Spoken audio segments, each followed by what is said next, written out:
Halo semuanya, selamat datang di Cerita Momo, tempatnya cerita seru yang bikin hati campur aduk. Buat kalian yang lagi santai atau siap-siap tidur, siapkan cemilan kalian, karena malam ini saya akan membawakan sebuah kisah yang penuh kejutan, pengkhianatan, dan sebuah rencana busuk yang tak terduga. Sebelum kita mulai, yuk bantu dukung channel ini dengan like video ini kalau kalian suka ceritanya. Subscribe channel ini supaya enggak ketinggalan cerita-cerita seru lainnya. Dan jangan lupa komen di bawah dengan format nama kalian, asal kota, hadir. Sudah siap? Oke, kita mulai ceritanya. Ini kisah tentang seorang wanita bernama Anin, yang sebentar lagi akan menikah dengan pria yang sangat dicintainya, Dika. Semuanya terasa sempurna, seperti mimpi yang jadi kenyataan. Pernikahan sudah di depan mata, tapi siapa sangka, satu rahasia besar yang ia dengar tak sengaja, mengubah segalanya. Langit di atas Jakarta bersinar cerah, sama cerahnya dengan hati Anin pagi itu. Di jari manisnya, sebuah cincin berlian mewah berkelip, memantulkan sinar matahari seolah-olah seluruh alam semesta ikut merayakan kebahagiaannya. 3 hari lagi, ia akan resmi menjadi Nyonya Dika Pratama. Lelaki impiannya, cinta pertamanya, belahan jiwanya. Selama 3 tahun mereka menjalin cinta, Anin merasa tidak ada satupun hari yang terlewat tanpa Dika membuatnya merasa istimewa. Dika adalah sosok sempurna yang ia kenal, pengusaha muda yang sukses, tampan, penyayang, dan selalu memperlakukannya seperti ratu. Pagi itu, di butik pernikahan terbesar di Jakarta, Anin mencoba gaun pengantinnya untuk yang terakhir kali. Kilau kain satin putih bersih dan detail payet yang rumit membuatnya terlihat seperti putri dari negeri dongeng. Ibunya, Ibu Ratih, menatapnya dengan mata berkaca-kaca dari kursi beludru. "Anak mama cantik sekali," bisik Ibu Ratih, suaranya bergetar. "Seperti bidadari. Mama yakin, Dika akan terpesona melihatmu." Anin tersenyum, hatinya menghangat. Ia tahu ibunya bahagia untuknya. Keluarga Anin memang bukan keluarga sembarangan. Ayahnya adalah seorang pengusaha properti ternama yang asetnya tersebar di mana-mana, dan Anin sendiri adalah pemilik butik-butik mewah yang sukses. Kekayaannya tak perlu diragukan lagi. Itulah mengapa, saat Dika datang melamarnya, ia sempat khawatir Dika hanya mengincar hartanya. Namun, Dika berhasil meyakinkannya. Ia bahkan selalu menolak saat Anin menawarkan bantuan finansial. "Biar bagaimanapun, aku ingin mandiri, sayang. Aku menikahi kamu karena hatimu, bukan hartamu," kata Dika kala itu, dengan tatapan tulus yang berhasil meluluhkan hati Anin dan ayahnya. Setelah fitting gaun selesai, Anin berencana mampir ke rumah Dika. Ada sebuah buku catatan berisi daftar tamu yang tertinggal di sana, dan ia perlu mengambilnya sebelum bertemu vendor catering. Dengan hati gembira, ia menyetir mobilnya menuju kediaman Dika, sebuah rumah bergaya minimalis modern yang baru saja dibeli Dika beberapa bulan lalu. Sampai di sana, suasana rumah tampak sepi. Anin mengira Dika sedang berada di kantor dan Ibu Niken, calon ibu mertuanya yang sangat ia sayangi, sedang beristirahat. Anin membuka pintu rumah yang tidak terkunci, melangkah masuk perlahan. Udara dingin dari pendingin ruangan langsung menyambutnya. Ia melangkahkan kaki menuju kamar Dika, tempat ia terakhir kali meninggalkan buku catatan itu. Namun, langkahnya terhenti saat ia mendengar suara-suara dari ruang kerja Dika yang sedikit terbuka. "Kau yakin rencana ini akan berhasil, Dika?" Itu suara Ibu Niken, terdengar berbeda dari biasanya. Ada nada ketidakpastian dan ketamakan di dalamnya. Anin menghentikan langkahnya. Ia penasaran, mengapa Ibu Niken berbicara dengan nada seperti itu? Ia putuskan untuk tidak langsung masuk. Mungkin ini pembicaraan rahasia tentang kejutan pernikahan, pikirnya naif. Anin mundur sedikit, bersembunyi di balik pilar besar dekat pintu masuk, mendengarkan. "Tentu saja, Ma. Semua sudah aku atur dengan matang," jawab Dika, suaranya terdengar dingin dan penuh perhitungan. Gampang sekali menipu wanita bodoh seperti Anin. Dia terlalu lugu dan mudah percaya. Aku hanya perlu memoles rayuan manis sedikit saja, dia sudah takluk. Jantung Anin serasa berhenti berdetak. Kaki-kakinya lemas. Ia tidak bisa bernapas. Hatinya seperti diremas-remas oleh tangan tak kasat mata. Ini tidak mungkin. Ini pasti salah dengar. Anin memejamkan mata, berharap saat ia membukanya, ia akan terbangun dari mimpi buruk ini. Namun, suara mereka kembali terdengar, semakin jelas. Tapi bagaimana dengan ayahnya? Pak Wisnu itu tidak main-main. Dia punya banyak koneksi, tanya Ibu Niken. Dika tertawa, tawa yang tidak pernah Anin dengar sebelumnya. Tawa yang terdengar mengerikan. Itu sudah aku pikirkan. Setelah kita menikah, aku akan membujuk Anin untuk mengalihkan semua aset-aset atas namanya kepadaku. Kita akan ambil alih butik-butiknya, properti-propertinya, semua yang dia punya. Setelah semua harta berpindah tangan, gampang saja memikirkan cara untuk menyingkirkan dia.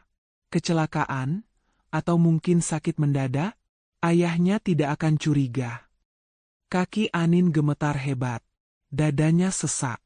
Air mata mulai menggenang di pelupuk matanya.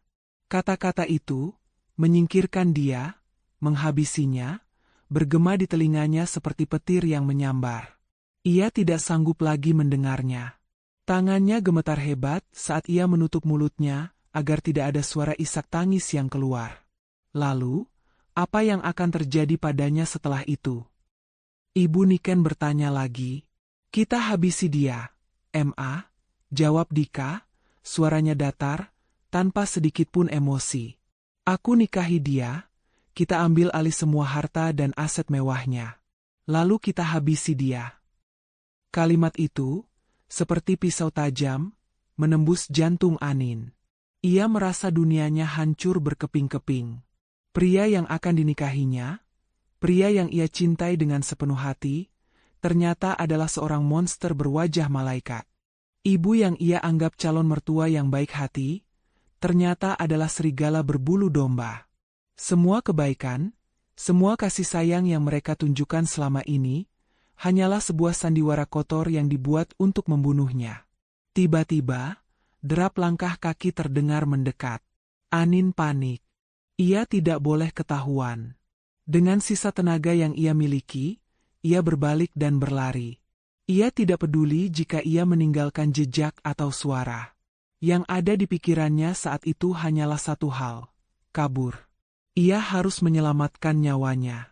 Ia membuka pintu depan dengan tergesa-gesa, lalu berlari sekencang-kencangnya menuju mobilnya. Air mata membasahi pipinya, pandangannya kabur. Ia tidak melihat ke belakang, takut jika Dika atau Niken menyadari kehadirannya. Jantungnya berdebar kencang, memompa adrenalin ke seluruh tubuhnya. Ia merasakan ketakutan yang luar biasa, dingin dan menusuk sampai ke tulang. Begitu sampai di dalam mobil, ia mengunci semua pintu. Tangannya gemetar saat ia menekan tombol start. Mobilnya melaju kencang, meninggalkan rumah calon suaminya yang sekarang terasa seperti sarang iblis. Anin mengendarai mobilnya tanpa tujuan, otaknya kosong. Rencana pernikahan yang begitu ia impikan kini terasa seperti lelucon paling pahit. Semua janji, semua kenangan indah, hancur dalam sekejap. Di tengah ketakutan yang memuncak, sebuah pertanyaan menampar kesadarannya. Bagaimana jika ia tidak tak sengaja mendengar percakapan itu? Mungkin 3 hari lagi, ia akan masuk ke dalam jebakan maut yang telah mereka siapkan. Mungkin 3 hari lagi, ia akan menjadi pengantin, sekaligus korban dari rencana busuk yang keji. Anin tidak bisa berhenti gemetar. Ia tidak bisa berhenti menangis. Kenyataan bahwa calon suami dan calon ibu mertuanya berniat membunuhnya demi harta, adalah sebuah hal yang tidak pernah terpikirkan olehnya sedikitpun. Ia merasa bodoh, buta karena cinta. Telepon genggamnya berdering. Nama Dika muncul di layar. Anin langsung menekan tombol merah. Ia melempar ponselnya ke kursi sebelahnya. Ia tidak ingin lagi mendengar suara itu. Suara yang selama ini ia puja, kini terasa menjijikan dan mengerikan. Anin tahu, ia harus melakukan sesuatu. Ia harus segera pulang dan menceritakan semuanya. Tapi akankah ada yang percaya? Sebuah rencana yang begitu mengerikan, sebuah pengkhianatan yang begitu kejam, apakah ayahnya dan ibunya akan percaya pada ceritanya? Anin mempercepat laju mobilnya, mengarahkannya pulang ke rumah. Di dalam hatinya, ia hanya bisa berdoa agar ia bisa tiba di rumah dengan selamat, dan semua ini hanyalah mimpi buruk yang akan segera berakhir. Namun, jauh di lubuk hatinya, ia tahu, ini bukan mimpi. Ini adalah kenyataan. Dan ia harus menghadapi semuanya. Sendirian. Ponsel Anin terus berdering, menampilkan nama, Dika, yang berulang-ulang. Anin tidak memedulikannya. Ia membiarkan panggilan itu mati, lalu mematikan ponselnya. Ia sudah sampai di rumah, dan saat melihat mobilnya masuk, Papa Wisnu langsung menyambutnya. "Loh, kenapa kamu sudah pulang? Nak, bukannya mau ketemu vendor catering?" tanya Papa Wisnu, heran melihat wajah Anin yang sembab dan pucat. Anin tidak bisa menahan tangisnya lagi. Ia langsung memeluk papanya, gemetar. "Pa, Pa." Hanya kata itu yang bisa keluar dari bibirnya.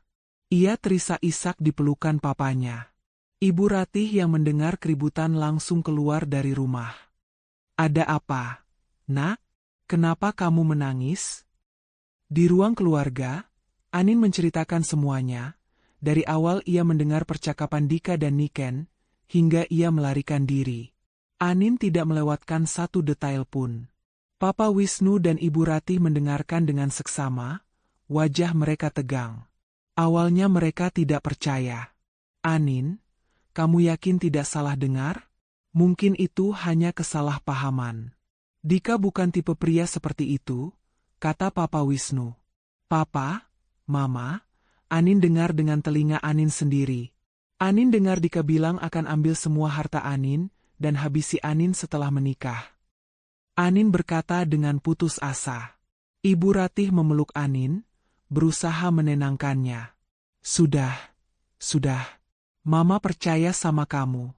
Kita akan selidiki ini. Kamu tidak perlu khawatir." Malam harinya, Papa Wisnu memanggil seorang detektif swasta. Setelah Anin menceritakan semua yang ia dengar, detektif tersebut memulai penyelidikan. Selama beberapa hari, Anin tidak bisa tidur nyenyak. Ia terus memikirkan hal-hal yang mengerikan yang direncanakan Dika. Dika dan Niken terus mencoba menghubungi Anin, namun Anin tidak merespon. Dika bahkan datang ke rumah Anin, namun Papa Wisnu tidak mengizinkannya masuk. Dika mencoba membujuk Papa Wisnu, mengatakan bahwa Anin hanya salah paham. Namun, Papa Wisnu tidak percaya begitu saja. "Dika, kamu seharusnya tahu, Anin itu anak saya. Saya tahu dia tidak akan berbohong. Kalau kamu tidak punya niat buruk, kenapa kamu tidak bisa menjelaskan semuanya dengan baik?" kata Papa Wisnu. Dika tidak bisa berkata-kata. Ia hanya bisa terdiam dan pergi. Pagi harinya, detektif datang dengan beberapa file di tangannya. Papa Wisnu dan Ibu Ratih duduk di ruang kerja, menunggu detektif. Anin tidak mau ikut. Ia takut. Ia tidak ingin lagi mendengar kebenaran yang akan menghancurkan hatinya. Beberapa jam kemudian, Ibu Ratih datang ke kamar Anin, matanya sembab. "Anin," katanya. Anin tahu. Ia tahu apa yang akan dikatakan ibunya. "Sudah, Ma." Anin tahu. "Anin tidak apa-apa," kata Anin. Ibu Ratih memeluk Anin erat. "Maafkan Mama, Nak. Mama seharusnya lebih hati-hati. Mama tidak pernah menyangka." Anin tidak berkata apa-apa. Ia hanya membiarkan ibunya memeluknya. Ia tahu sekarang, semua yang ia dengar itu benar. Ia tidak salah dengar. Ia tidak salah paham. Dika dan Niken memang merencanakan untuk membunuhnya. Keesokan harinya, Anin menelepon Dika. Dika langsung mengangkatnya. "Anin, sayang, kamu kemana saja? Aku khawatir sekali, kata Dika. Dika, suara Anin datar. Kita batalkan pernikahan kita. Dika terdiam. Anin, apa maksudmu? Kenapa? Aku tahu semuanya, Dika, kata Anin. Aku tahu semua rencanamu dan rencananya Niken. Dika terdiam. Anin, kamu salah paham. Ini tidak seperti yang kamu pikirkan. Biar aku jelaskan. Tidak ada yang perlu dijelaskan, Dika, kata Anin. Aku dengar semuanya. Rencana untuk membunuhku demi hartaku. Dika terdiam. Anin, tolong jangan begini. Aku mencintaimu, sayang. Semua ini hanya kesalahpahaman. Cukup, Dika, kata Anin. Aku tidak akan pernah kembali lagi. Dan aku tidak akan pernah memaafkanmu. Kita akhiri semuanya. Anin langsung menutup teleponnya. Ia melempar ponselnya ke tempat tidur. Tangannya gemetar. Hatinya sakit. Namun, ia tahu. Keputusan ini adalah yang terbaik. Ini adalah satu-satunya cara untuk menyelamatkan dirinya. Setelah memutuskan kontak dengan Dika dan keluarganya, Anin tidak bisa langsung tenang. Rasa sakit akibat pengkhianatan itu terlalu dalam. Luka yang menganga di hatinya terasa begitu nyata. Ia tidak bisa lagi melihat Dika sebagai pria yang ia cintai. Setiap kali nama itu terlintas, yang muncul di benaknya hanyalah suara tawanya yang keji dan kata-kata mengerikan yang ia ucapkan. Malam-malamnya dipenuhi mimpi buruk. Ia sering terbangun dengan jeritan, keringat dingin membasahi tubuhnya, membayangkan Dika dan Niken tertawa sambil melihatnya terbaring tak berdaya. Anin mengurung diri di kamar selama berhari-hari. Ia menolak makan, menolak bertemu siapapun. Kondisinya membuat Papa Wisnu dan Ibu Ratih sangat khawatir. Mereka mencoba membujuknya, meyakinkannya bahwa ia sudah melakukan hal yang benar. Namun, Anin terlalu tenggelam dalam kesedihan. Cinta yang ia percayai tulus, ternyata hanya sandiwara kejam. Ia merasa begitu bodoh. Di sisi lain, Dika dan Niken tidak tinggal diam. Awalnya mereka mengira Anin hanya marah dan akan kembali. Namun, setelah semua komunikasi diputus, mereka mulai panik. Rencana mereka untuk menguasai harta Anin harus segera dieksekusi, atau tidak sama sekali. Mereka berdua bertemu di sebuah kafe tersembunyi, membahas langkah selanjutnya. Kita harus memikirkan cara lain. Ma, kata Dika, suaranya dipenuhi amarah. Anin membatalkan pernikahan kita. Apa yang harus kita lakukan? Niken mengadu kopinya dengan ekspresi licik. Tunggu, Dika. Jangan tergesa-gesa. Anin adalah seorang wanita. Dia pasti akan luluh. Kita harus menggunakan kelemahan itu. Kelemahan apa? Tanya Dika. Kelemahan yang ada di dalam hatinya. Kita bisa menggunakan orang-orang terdekat Anin. Mereka pasti punya celah, kata Niken. Maksud Mama? Niken menyeringai. Ada banyak cara untuk membuat Anin kembali ke pelukanmu. Mungkin kita bisa mengancam orang yang ia sayangi. Atau kita bisa menyebarkan rumor tentang dirinya. Atau kita bisa menuduhnya melakukan hal-hal yang tidak ia lakukan. Kita harus mencari titik lemahnya. Dika mengangguk. Itu ide bagus, Ma. Tapi siapa yang harus kita jadikan target? Kita harus mencari tahu siapa yang paling dekat dengan Anin. Selain ayahnya, Anin punya sahabat, kan? Tanya Niken. Kita harus mencari tahu siapa orang itu dan menggunakannya untuk menekan Anin. Anin tidak tahu semua rencana jahat yang sedang dibuat oleh Dika dan Niken. Ia masih berjuang dengan hatinya yang hancur. Suatu pagi, setelah berhari-hari mengurung diri, ia akhirnya keluar dari kamar. Ia melihat Papa Wisnu sedang membaca koran di ruang tamu. "Pak?" panggilnya, suaranya serak. Papa Wisnu langsung menoleh, terkejut melihat Anin yang akhirnya mau keluar. "Anin, sayang, kamu sudah baik kan?" "Pak, Anin mau minta maaf. Anin sudah terlalu lama merepotkan papa dan mama. Anin harus bangkit. Anin tidak mau lagi terlihat lemah, kata Anin. Papa Wisnu memeluk putrinya dengan erat. Anak papa memang kuat. Papa dan mama akan selalu ada untukmu. Anin kembali bekerja. Ia ingin membuktikan pada dirinya sendiri bahwa ia bisa bangkit. Namun, ia tidak tahu bahwa Dika dan Niken sudah mulai menjalankan rencana busuk mereka. Mereka menemukan sahabat terbaik Anin, Tania, dan mulai mengancamnya. Mereka mengancam akan menghancurkan karir Tania jika Tania tidak mau membantu mereka. Tania, yang takut, terpaksa menuruti keinginan Dika. Suatu hari, Tania menelepon Anin. Anin, kamu di mana? Aku butuh bantuanmu. Suara Tania terdengar panik. Ada apa? Tania? Kamu kenapa? Tanya Anin, cemas.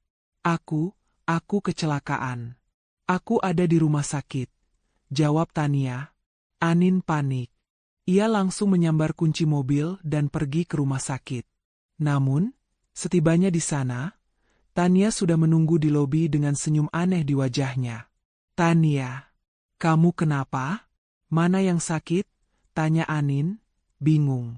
Tania tersenyum. Aku tidak sakit, Anin. Aku hanya perlu membuatmu datang ke sini. Anin terkejut. Apa maksudmu? Tania tidak menjawab. Tiba-tiba, Dika dan Niken muncul dari balik pilar. Dika tersenyum. Anin, sayang, kamu datang juga? Kata Dika. Anin langsung mundur beberapa langkah. Tania, kamu, kenapa? Anin, maafkan aku, kata Tania, matanya berkaca-kaca. Mereka mengancamku. Mereka bilang mereka akan menghancurkan karierku. Anin memandang Dika dan Niken dengan tatapan benci. Dika, Niken, apa lagi yang kalian inginkan? Dika tersenyum licik. Aku hanya ingin kamu kembali, sayang. Kita bisa menikah. Kita bisa lupakan semua yang terjadi. Kita bisa hidup bahagia. Aku tidak akan kembali padamu, kata Anin, suaranya bergetar. Aku tidak akan pernah kembali. Niken tertawa. Jangan begitu, sayang. Bukankah kamu mencintai putraku? Dika adalah pria yang baik. Dia hanya salah paham. Tidak ada yang salah paham, teriak Anin. Aku tahu semua rencanamu. Aku tidak bodoh. Dika mendekati Anin, mencoba memegang tangannya. Anin menepisnya. Jangan sentuh aku. Dika menatap mata Anin. Sayang, tolong. Aku mencintaimu. Aku akan melakukan apa saja untukmu. Jangan tinggalkan aku. Anin tidak bergeming. Aku tidak akan pernah kembali padamu. Jangan pernah mencoba menggangguku lagi. Kalau tidak, aku akan melaporkanmu ke polisi. Anin berbalik dan pergi. Ia meninggalkan Dika, Niken, dan Tania yang berdiri di lobi rumah sakit. Hatinya sakit. Ia tidak menyangka Tania akan mengkhianatinya. Ia tidak menyangka Dika dan Niken begitu kejam. Kembali ke mobilnya, Anin merasa lelah. Ia tidak tahu apa yang harus ia lakukan. Ia tidak ingin lagi berurusan dengan Dika dan Niken. Namun, ia tahu, mereka tidak akan menyerah begitu saja. Mereka akan terus mencoba sampai mereka berhasil mendapatkan apa yang mereka inginkan. Anin harus lebih kuat. Ia harus lebih pintar dari mereka. Malam itu, Anin duduk di ruang kerjanya. Ia menatap laptopnya. Ia tahu. Ia harus bersembunyi. Ia harus menjauh dari semua orang. Ia harus mencari cara untuk melindungi dirinya. Ia harus mencari cara untuk membuat Dika dan Niken tidak bisa lagi mengganggunya. Ia harus merencanakan sesuatu. Sesuatu yang diam-diam.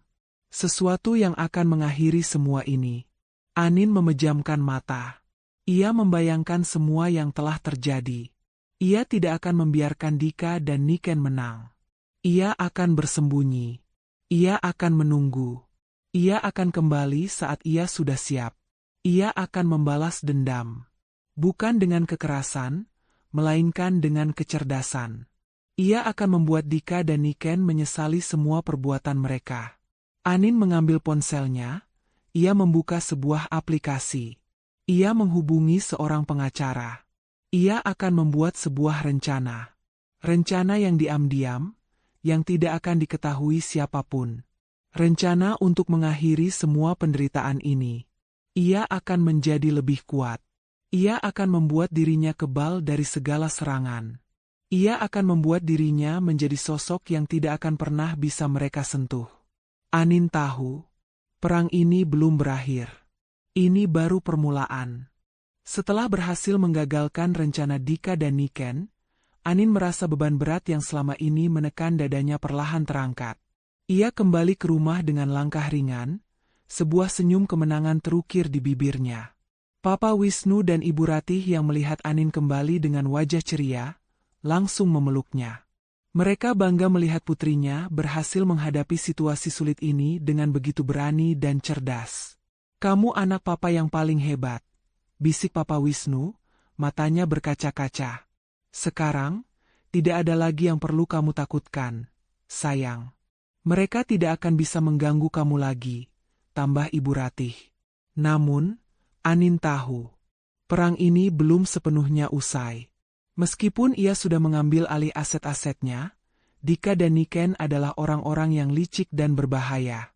Mereka pasti tidak akan menyerah begitu saja. Anin harus tetap waspada. Untuk sementara, ia memutuskan untuk mengambil cuti dari semua pekerjaannya. Ia ingin pergi ke suatu tempat, menjauh dari semua masalah, dan memulihkan diri. Anin menelepon sahabatnya, Vina. "Vina, aku butuh liburan," kata Anin. Vina, yang tahu semua yang telah terjadi, langsung setuju. "Ayo, aku akan menemanimu. Kita pergi ke Bali. Kita akan bersenang-senang dan melupakan semua masalahmu." Anin dan Vina memesan tiket ke Bali. Mereka tidak memberitahu siapapun tentang rencana mereka. Anin ingin liburan ini benar-benar menjadi waktu untuk dirinya sendiri, jauh dari semua orang, terutama Dika dan Niken. Mereka berdua pergi ke Bali, menginap di sebuah villa mewah di pinggir pantai. Selama beberapa hari, Anin merasa seperti terlahir kembali. Ia menghabiskan hari-harinya di pantai, menikmati matahari terbenam, dan mencoba makanan lokal. Ia perlahan-lahan mulai melupakan semua kenangan pahit yang pernah ia alami. Di sisi lain, Dika dan Niken panik. Mereka sudah mencoba menghubungi Anin berkali-kali, namun tidak ada jawaban. Mereka tidak tahu kemana Anin pergi. Mereka pergi ke rumah Anin, namun Papa Wisnu dan Ibu Ratih menolak bertemu mereka. Mereka mulai merasa putus asa. Rencana mereka hancur. Aset-aset Anin sudah tidak bisa mereka sentuh. Dan Anin menghilang entah kemana. "Bagaimana ini, Ma?" kata Dika.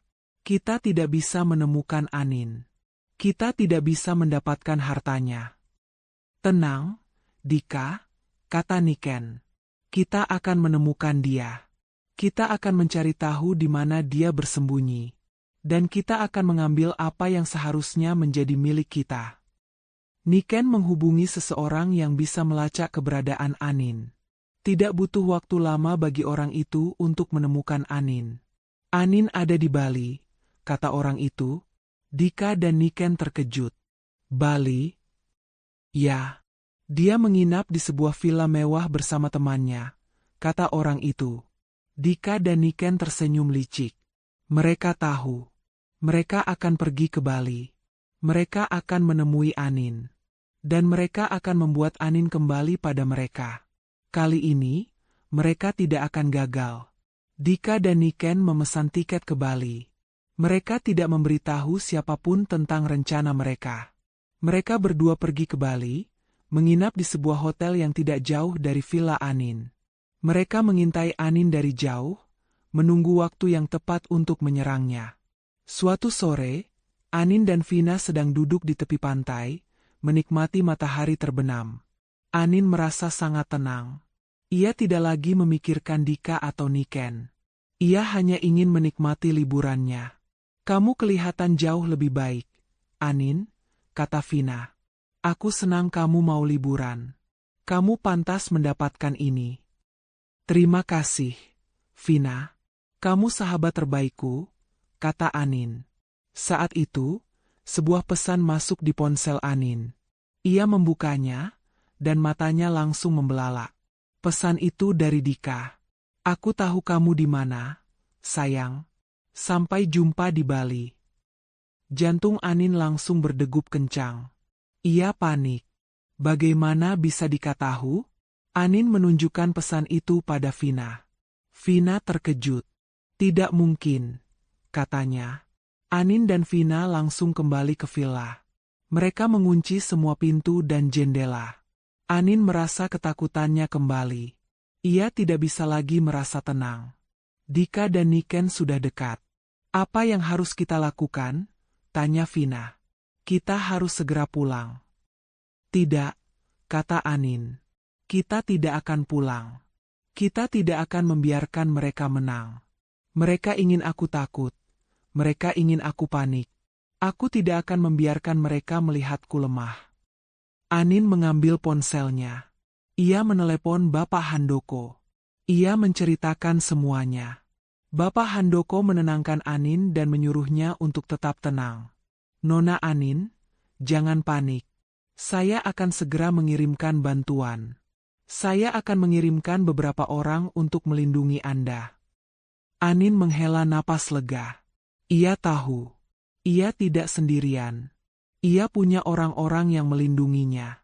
Keesokan harinya, Dika dan Niken datang ke villa Anin. Mereka mengetuk pintu, namun tidak ada jawaban.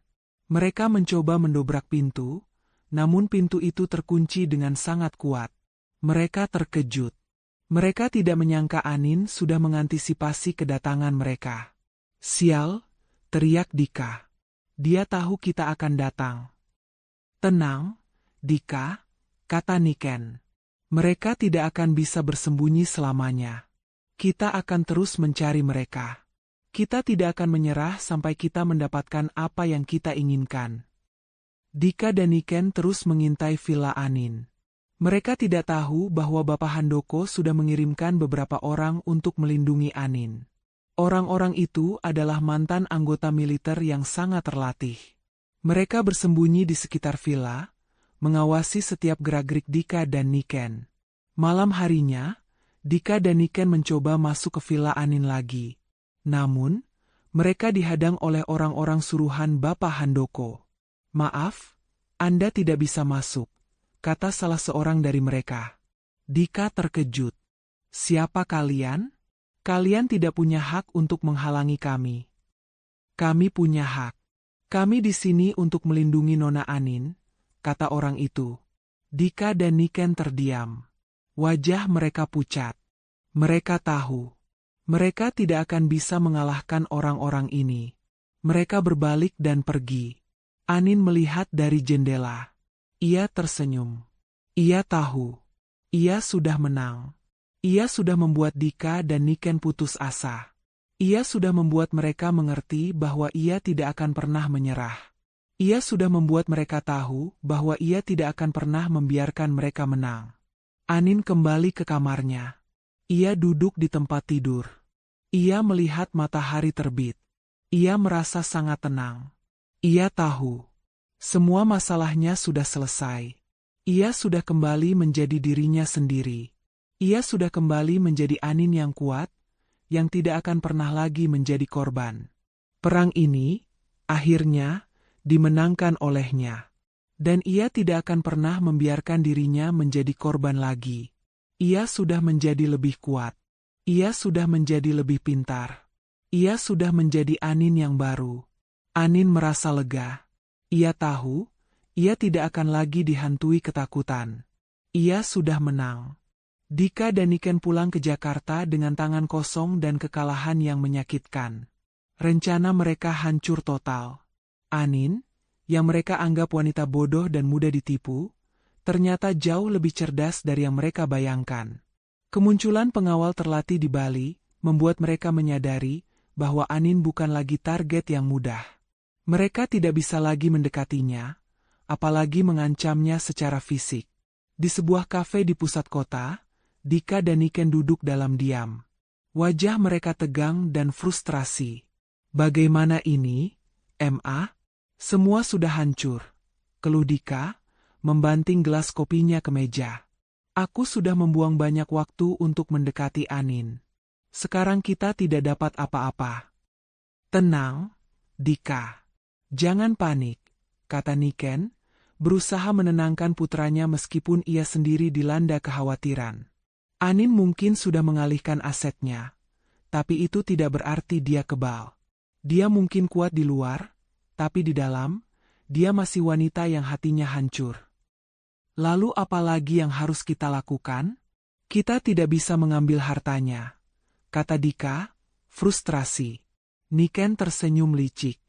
Hartanya memang tidak bisa kita sentuh, tapi bisnis ayahnya. Dika menatap ibunya, matanya menyala. Maksud Mama?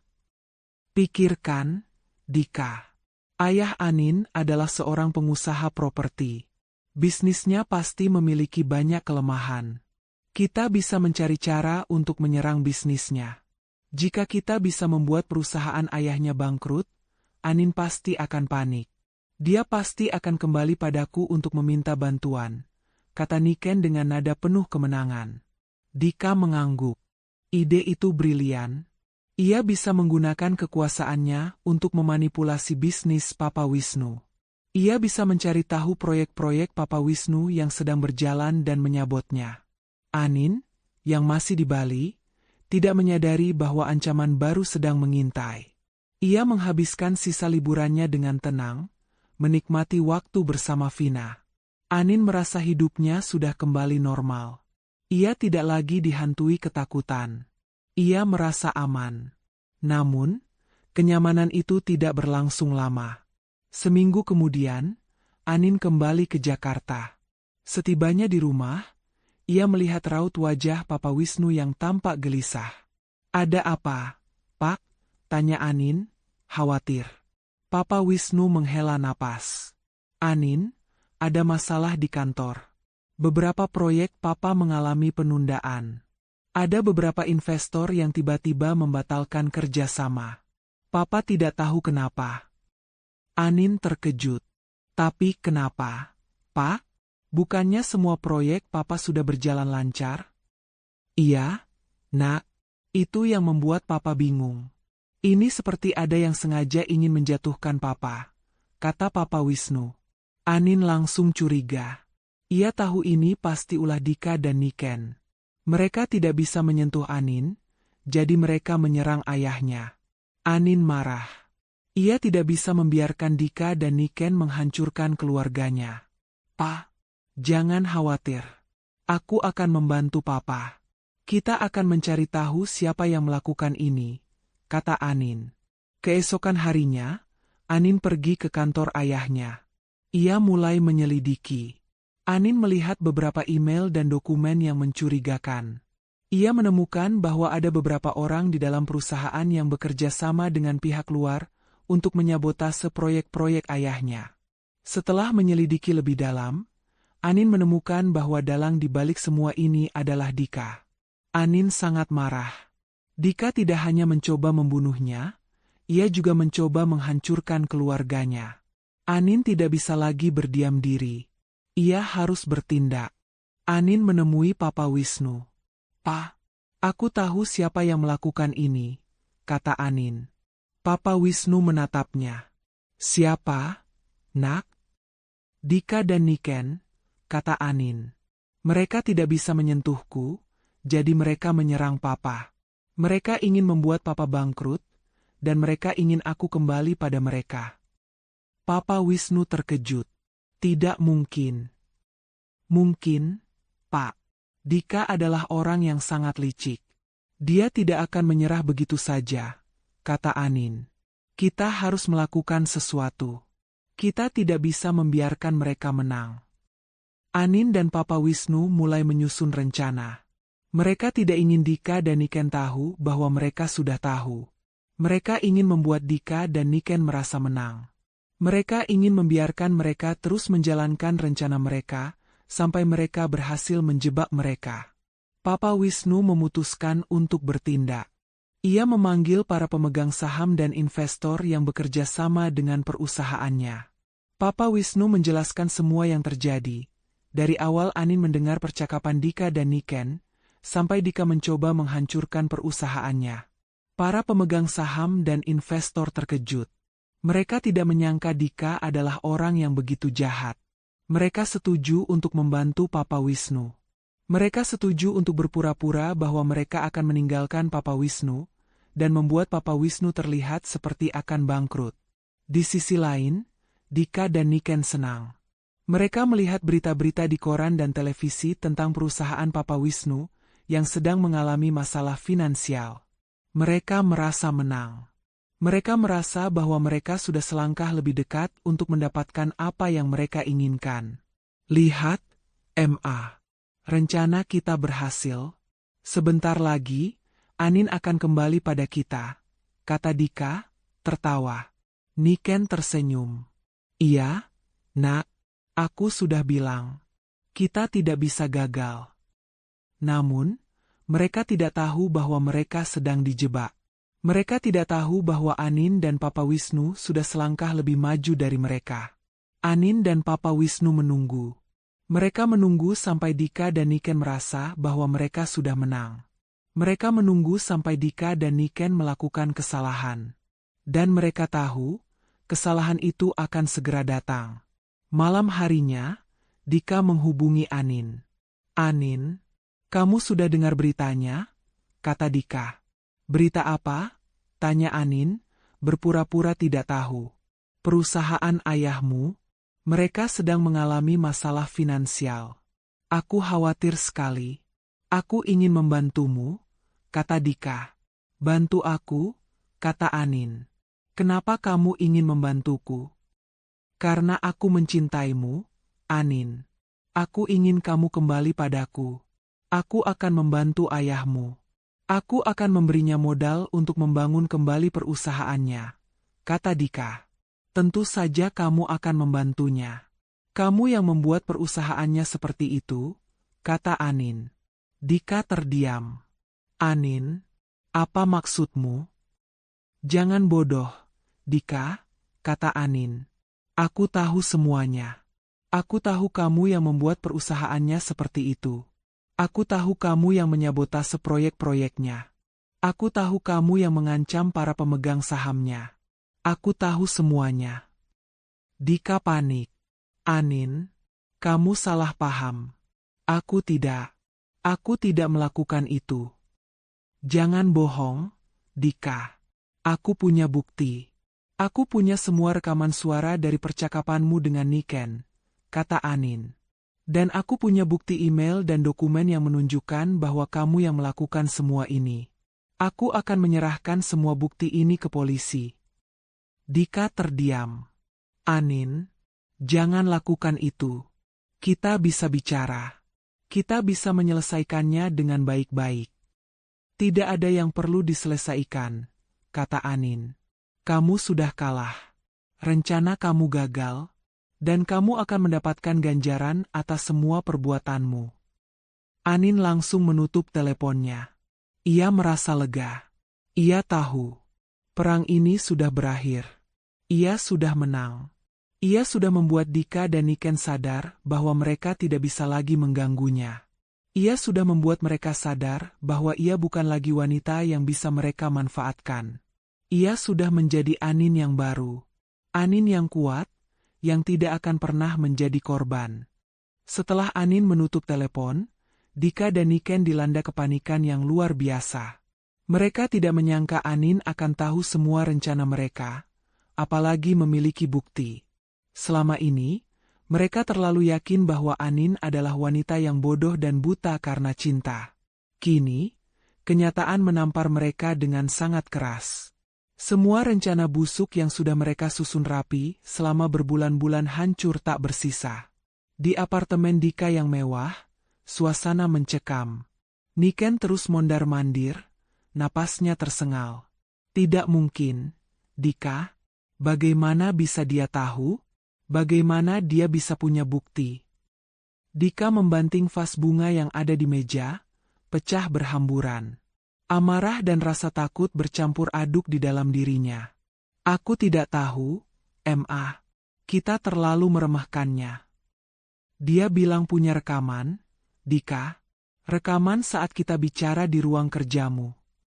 Niken menjerit, wajahnya memucat. Itu artinya dia sudah ada di sana sejak awal. Dia mendengar semuanya. Dika menundukkan kepala. Ia mengingat hari itu. Anin bilang ia ingin mengambil buku catatan tamu. Ia tidak pernah berpikir Anin akan mendengar percakapan mereka. Ia mengira Anin sudah pulang. Sekarang kita harus bagaimana? Dika? Kalau dia benar-benar melaporkan kita ke polisi, kita bisa masuk penjara. Semua aset yang kita punya bisa disita, kata Niken, suaranya dipenuhi ketakutan. Dika tidak menjawab. Ia terlalu sibuk memikirkan bagaimana cara keluar dari masalah ini. Ia tidak bisa masuk penjara. Ia tidak bisa kehilangan segalanya. Sementara itu, di rumahnya, Anin merasa lega. Ia tahu, perang ini sudah berakhir. Ia sudah menang. Ia sudah membuat Dika dan Niken menyadari bahwa mereka tidak bisa lagi mengganggunya. Ia sudah membuat mereka sadar bahwa ia bukan lagi wanita yang bisa mereka manfaatkan. Ia sudah menjadi Anin yang baru. Namun, ia tidak tahu. Dika dan Niken masih menyimpan kartu truf terakhir. Mereka menghubungi sebuah firma hukum yang terkenal licik dan kotor.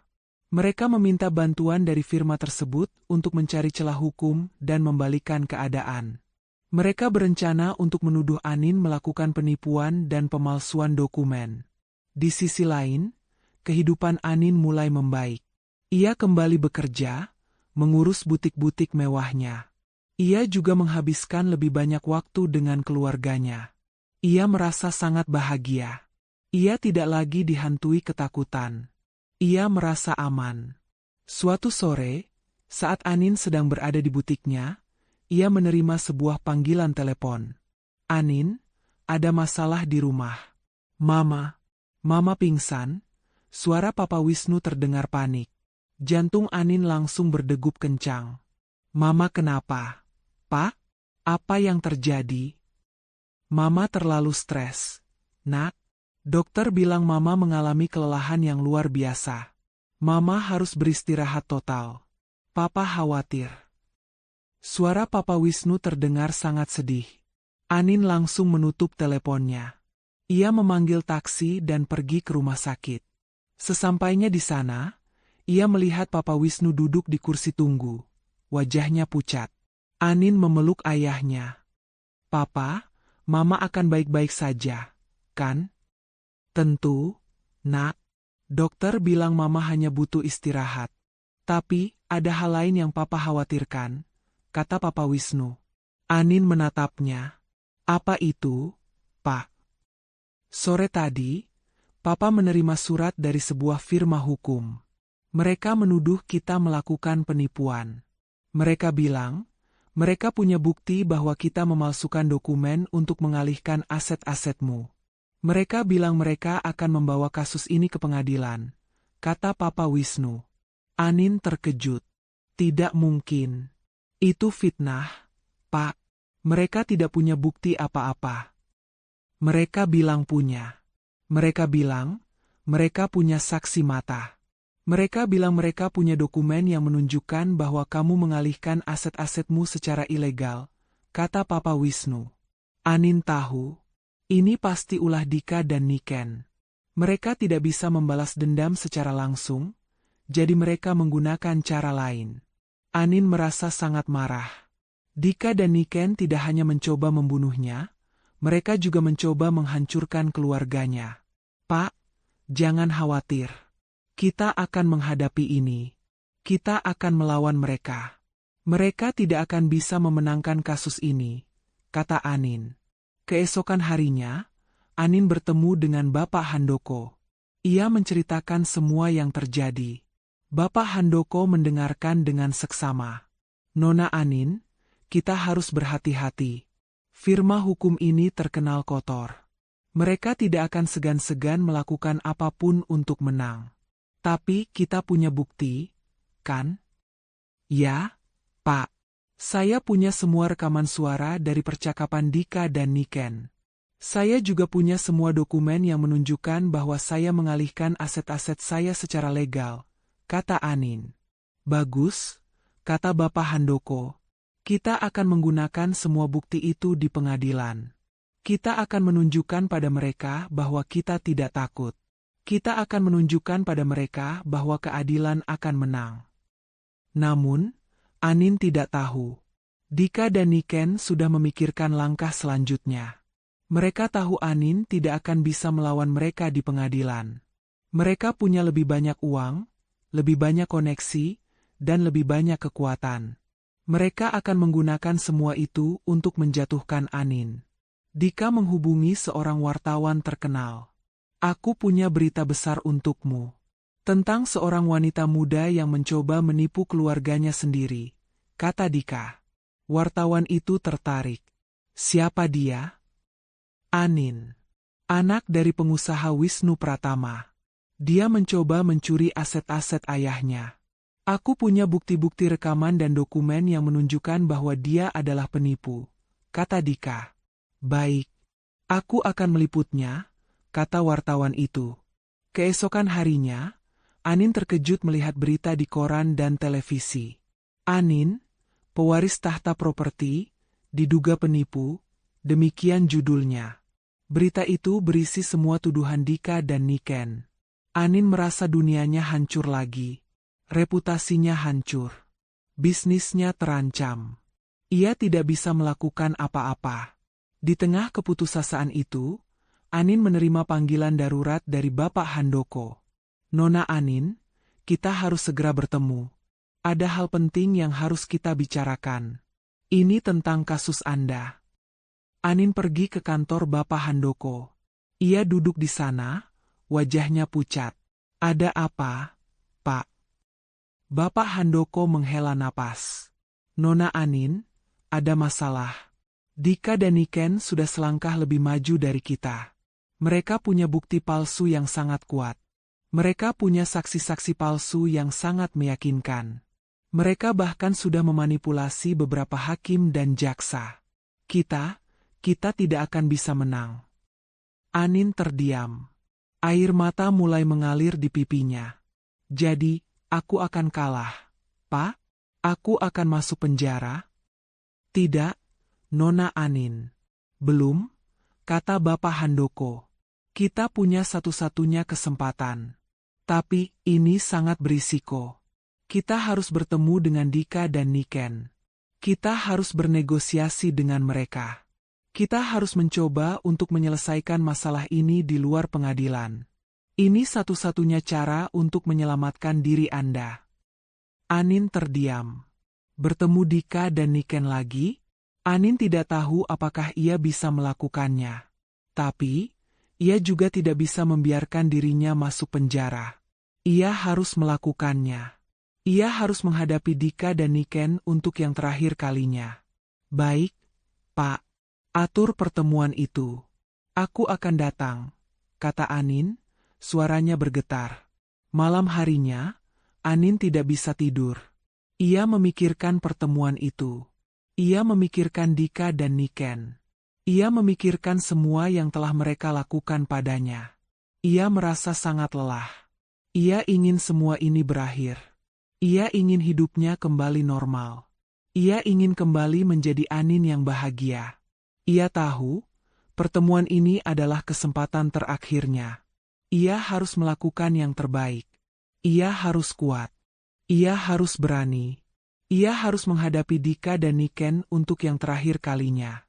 Dan ia tahu, keadilan akan menang. Ruangan pertemuan di sebuah gedung perkantoran mewah terasa dingin dan mencekam. Di satu sisi, Anin duduk bersama Bapak Handoko. Wajahnya tegang namun matanya memancarkan tekad. Di sisi lain, Dika dan Niken duduk dengan angkuh. Senyum licik tak pernah lepas dari wajah mereka. Bagi mereka, ini adalah akhir dari drama panjang, di mana mereka akan menjadi pemenang. Selamat siang, Nona Anin, sapa Dika, suaranya dibuat-buat ramah. Aku senang kita bisa bertemu lagi. Aku harap kita bisa menyelesaikan semua ini secara kekeluargaan. Anin tidak menjawab. Ia hanya menatap tajam ke arah Dika. Bapak Handoko yang memulai pembicaraan. Baiklah, mari kita langsung ke intinya. Klien saya, Nona Anin, tahu semua tuduhan yang Anda layangkan. Kami di sini untuk bernegosiasi. Kami ingin tahu apa yang Anda inginkan agar semua masalah ini selesai. Niken tertawa sinis. Sederhana. Dika dan Anin menikah. Semua aset Anin dialihkan ke Dika. Dan Anin menarik semua laporan polisi dan membungkam semua orang yang ia beritahu. Setelah itu, kita akan melupakan semua yang terjadi. Anin tidak bisa menahan amarahnya. Apa? Menikah denganmu? Setelah semua yang kalian lakukan? Tidak akan pernah. Jangan begitu, sayang, kata Dika, mencoba untuk meraih tangan Anin. Aku mencintaimu. Aku ingin kita kembali. Aku ingin kita hidup bahagia. Berhenti memanggilku sayang. Dan berhenti mencoba menyentuhku. Teriak Anin, menepis tangan Dika. Nona Anin, tolong tenang, kata Bapak Handoko. Kita di sini untuk bernegosiasi. Anin mencoba menenangkan dirinya. Ia mengambil napas dalam-dalam. Baiklah. Apalagi yang kalian inginkan? Niken tersenyum licik. Selain aset-aset, kami juga ingin kamu meminta maaf pada Dika. Kamu sudah merusak reputasinya. Kamu sudah membuat dia terlihat buruk di mata publik. Meminta maaf, kata Anin, matanya membelalak. Kalian mencoba membunuhku, menghancurkan keluargaku, dan sekarang kalian ingin aku meminta maaf. Ya, kata Dika, kamu harus meminta maaf. Dan kamu harus kembali padaku. Setelah itu, kita bisa hidup bahagia. Tidak akan pernah, teriak Anin. Kalian tidak akan pernah mendapatkan apa yang kalian inginkan. Aku tidak akan pernah kembali padamu. Dan aku tidak akan pernah meminta maaf padamu. Niken tertawa. Kalau begitu, bersiap-siaplah, Anin. Bersiap-siaplah untuk melihat hidupmu hancur. Bersiap-siaplah untuk kehilangan segalanya. Tiba-tiba, pintu ruangan terbuka. 2 orang polisi masuk, diikuti oleh 2 orang detektif swasta. Anin dan Bapak Handoko terkejut. Dika dan Niken juga terkejut. Mereka tidak menyangka hal ini akan terjadi. Salah satu detektif maju ke depan. Dika Pratama dan Niken Prasetyo, kami di sini untuk menangkap Anda atas tuduhan penipuan, pemerasan, dan percobaan pembunuhan. Dika dan Niken terkejut. Apa? Tidak mungkin. Kalian salah orang, teriak Niken. Kami tidak salah orang. Kami punya semua bukti. Rekaman suara, dokumen, dan saksi-saksi. Bukti-bukti yang dikumpulkan oleh Nona Anin sendiri, kata detektif itu. Dika dan Niken terdiam. Wajah mereka pucat pasi. Mereka tidak bisa berkata-kata. Mereka tidak bisa percaya apa yang terjadi. Anin menatap Dika dan Niken. Kalian pikir kalian bisa menipuku? Kalian pikir kalian bisa mengancamku? Kalian salah. Aku tidak bodoh. Aku merekam semua percakapan kalian. Aku tahu semua rencana kalian. Dan aku punya semua bukti. Polisi dan detektif mendekati Dika dan Niken. Mereka memborgol tangan mereka. Dika dan Niken menatap Anin dengan tatapan benci. Kau akan menyesal, Anin. Kau akan menyesal, teriak Niken. Anin hanya tersenyum. Tidak. Aku tidak akan pernah menyesal. Aku senang. Aku senang bisa mengakhiri semua ini. Dika dan Niken dibawa pergi. Ruangan itu kembali hening. Anin menoleh ke arah Bapak Handoko. Bagaimana bisa? Pak, bagaimana Anda bisa mendapatkan polisi dan detektif? Bapak Handoko tersenyum. Nona Anin, Saya tidak bodoh. Saya tahu mereka akan mencoba membalikkan keadaan. Saya sudah bekerja sama dengan polisi dan detektif sejak kasus ini dimulai. Saya tahu mereka akan mencoba menuduh Anda melakukan penipuan. Saya sudah mengantisipasi semua ini. Dan saya punya semua bukti yang akan membuktikan bahwa mereka adalah penjahat, bukan Anda. Anin memeluk Bapak Handoko. Terima kasih, Pak. Terima kasih banyak. Anin tahu, ia sudah menang. Ia sudah berhasil mengalahkan Dika dan Niken. Ia sudah berhasil mendapatkan keadilan. Ia sudah berhasil menyelamatkan dirinya dan keluarganya. Ia merasa sangat bahagia. Ia merasa sangat lega. Malam harinya, Anin kembali ke rumah. Ia disambut oleh Papa Wisnu dan Ibu Ratih yang tersenyum. Mereka sudah tahu semua yang terjadi. Mereka bangga pada Anin. Mereka tahu, Anin adalah gadis yang kuat. Anin adalah gadis yang berani. Kamu anak papa yang paling hebat, bisik Papa Wisnu. Papa dan Mama sangat bangga padamu. Terima kasih, Pak, Ma.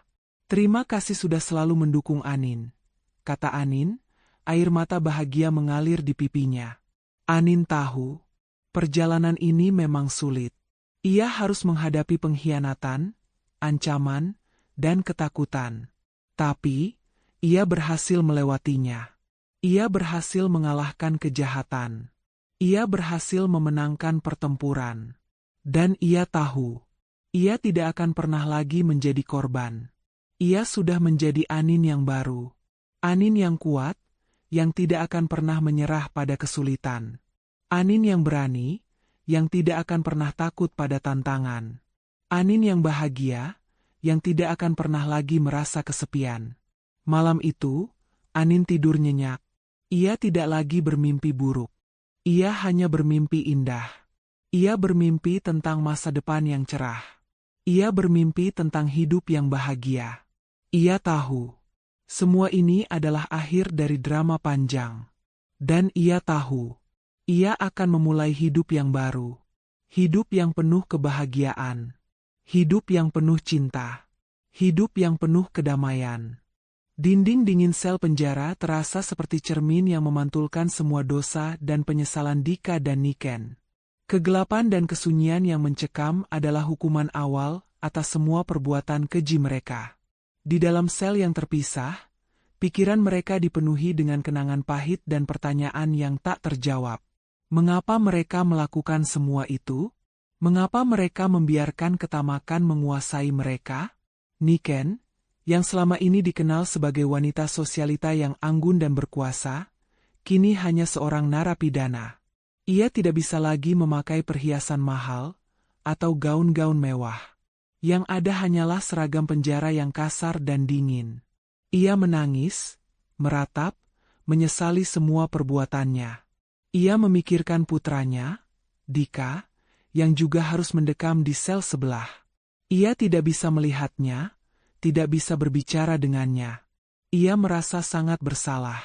Semua ini adalah kesalahannya. Ia yang mengajarkan Dika untuk menjadi pria yang kejam dan licik. Ia yang mendorong Dika untuk menikahi Anin hanya demi harta. Ia yang membuat Dika menjadi monster. Di selnya, Dika juga tidak bisa tidur nyenyak. Ia terus memikirkan Anin. Anin yang dulu begitu mencintainya, kini menjadi wanita yang paling ia takuti. Ia mengingat hari-hari indah mereka. Ia mengingat bagaimana Anin selalu memperlakukannya dengan baik. Ia mengingat bagaimana Anin selalu percaya padanya. Ia merasa sangat bodoh. Ia membuang cinta yang tulus demi harta yang tidak bisa ia dapatkan. Ia membuang kebahagiaan sejati demi kekayaan yang fana. Suatu hari, seorang psikolog datang mengunjungi mereka. Ia ingin membantu mereka untuk menghadapi kenyataan. Bagaimana perasaan Anda, Tuan Dika? Tanya psikolog itu, suaranya lembut. Dika tidak menjawab. Ia hanya menatap kosong ke arah dinding. Aku tidak tahu, bisiknya. Aku tidak tahu. Anda menyesal? Tanya psikolog itu. Air mata Dika mulai mengalir. Ya, bisiknya. Aku menyesal. Aku menyesal telah melakukan ini. Aku menyesal telah menyakiti Anin. Aku menyesal telah membuang cinta yang tulus. Aku menyesal telah membiarkan ibuku mengendalikanku. Aku menyesal. Anda masih punya kesempatan untuk berubah, kata psikolog itu. Anda masih bisa meminta maaf. Anda masih bisa menebus kesalahan Anda. Bagaimana? Kata Dika. Aku tidak tahu bagaimana cara meminta maaf pada Anin. Aku tidak tahu bagaimana cara menebus semua yang telah aku lakukan. Psikolog itu tersenyum. Anda bisa memulainya dengan mengakui semua kesalahan Anda. Anda bisa memulainya dengan mengatakan kebenaran. Anda bisa memulainya dengan meminta maaf pada Anin. Dika mengangguk. Ia tahu. Ia harus melakukannya. Ia harus meminta maaf pada Anin. Ia harus menebus semua kesalahannya. Di sel sebelah, Ibu Niken juga sedang berbicara dengan psikolog. Aku menyesal, bisik Niken, suaranya serak. Aku menyesal telah merusak hidup putraku. Aku menyesal telah membuat dia menjadi monster. Aku menyesal telah menyakiti Anin. Aku menyesal. Anda masih bisa memperbaiki semuanya, kata psikolog itu. Anda masih bisa meminta maaf. Anda masih bisa menebus kesalahan Anda. Niken menangis. Aku tidak tahu bagaimana. Aku tidak tahu apakah Anin akan memaafkanku. Aku tidak tahu apakah Dika akan memaafkanku. Anda bisa mencoba, kata psikolog itu. Mencoba adalah langkah pertama. Cobalah untuk meminta maaf. Cobalah untuk menebus kesalahan Anda. Niken mengangguk. Ia tahu. Ia harus melakukannya. Ia harus meminta maaf pada Anin. Ia harus menebus semua kesalahannya. Beberapa hari kemudian, Anin menerima surat dari Dika dan Niken. Anin tidak tahu apakah ia harus membacanya. Ia masih merasa sakit hati. Namun, ia tahu. Ia harus membacanya. Ia harus tahu apa yang mereka katakan. Ia membuka surat Dika terlebih dahulu. Anin, ini aku, Dika. Aku tahu kamu mungkin tidak akan membaca surat ini. Tapi aku harus mengatakannya. Aku menyesal. Aku menyesal telah melakukan semua ini padamu. Aku menyesal telah menyakiti hatimu. Aku menyesal telah membuang cinta yang tulus. Aku harap kamu bisa memaafkanku. Aku tahu, aku tidak pantas mendapatkan pengampunanmu. Tapi, aku harap kamu bisa memaafkanku. Aku akan menerima semua hukuman. Aku akan menebus semua kesalahanku. Aku akan menjadi pria yang lebih baik. Aku akan menjadi orang yang lebih baik. Aku berjanji. Anin menangis. Hatinya terasa sakit. Ia tidak menyangka Dika akan menulis surat seperti ini. Ia tidak tahu apakah ia harus memaafkannya. Ia tidak tahu apakah ia bisa memaafkannya. Lalu, ia membuka surat dari Niken. Anin, ini aku, Niken. Aku tidak tahu bagaimana harus memulainya. Aku tahu, aku adalah orang yang paling jahat di dunia. Aku yang membuat Dika melakukan semua ini. Aku yang membuat kalian berdua berpisah. Aku yang membuat hidupmu hancur. Aku menyesal. Aku menyesal telah melakukan ini. Aku menyesal telah membuat Dika menjadi monster. Aku menyesal telah menyakiti hatimu. Aku harap kamu bisa memaafkanku. Aku tahu, aku tidak pantas mendapatkan pengampunanmu. Tapi, aku harap kamu bisa memaafkanku. Aku akan menerima semua hukuman. Aku akan menebus semua kesalahanku. Aku akan menjadi orang yang lebih baik. Aku akan menjadi orang yang lebih baik. Anin menangis lagi. Hatinya terasa hancur. Ia tidak tahu apakah ia harus memaafkan mereka. Ia tidak tahu apakah ia bisa memaafkan mereka. Anin tahu, ia harus memaafkan mereka.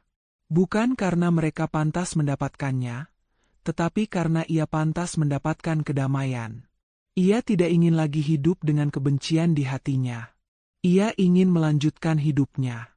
Ia ingin bahagia. Anin membalas surat mereka. Dika, Neken, aku sudah membaca surat kalian. Aku tidak tahu apakah aku bisa memaafkan kalian. Tapi, aku akan mencoba. Aku akan mencoba untuk melupakan semua yang terjadi. Aku akan mencoba untuk melanjutkan hidupku. Aku berharap kalian bisa belajar dari semua kesalahan kalian. Aku berharap kalian bisa menjadi orang yang lebih baik. Aku berharap kalian bisa mendapatkan kedamaian di hati kalian. Aku akan memaafkan kalian. Tapi, aku tidak akan pernah melupakan semua yang terjadi. Aku akan melupakan kalian, tetapi aku tidak akan melupakan semua pelajaran yang aku dapatkan. Setelah mengirim surat itu, Anin merasa beban berat terangkat dari pundaknya. Ia tidak lagi menyimpan amarah atau dendam. Keputusannya untuk memaafkan bukan demi mereka, melainkan demi kebebasan jiwanya.